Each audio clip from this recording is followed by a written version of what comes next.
All right. So now we're getting to the core of the course. What is SQL? And there may be a lot of questions surrounding what SQL is. Well, SQL is a language that we will be using to talk to our databases. It's a programming language, and a programming language, in essence, is a set of instructions that we are using to talk to a system to get a specific output, an output being an answer. In this case, we're asking for data. And with SQL, we are mainly talking to databases. Now, a database is nothing more than a structured set of data. Now, you may ask yourself, what kind of structure are we talking about here, right? There are different structures that you could basically apply to data.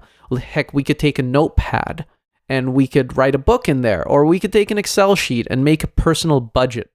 And all of these ways of storing data are your own structure, right? Like you determine, like in a notepad, this is my headline, this is my body, this is my paragraph. In an Excel sheet, you can say, these are my columns, these are my rows. This is how I'm going to put the data in here. But when we go off to database country, we're looking at these huge companies like Amazon and Microsoft and all of these big corporations that are basically helping out millions and millions and millions of people. And when you have that much data, you can't just go into a flat file or an Excel sheet and store that much data. You need a larger system. And a database, in essence, is that larger system.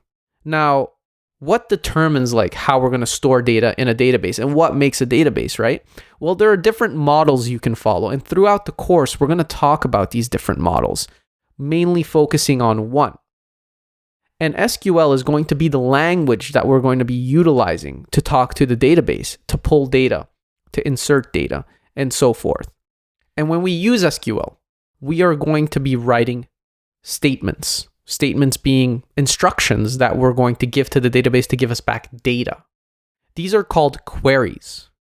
Now, let's dive a bit deeper into what a query exactly is.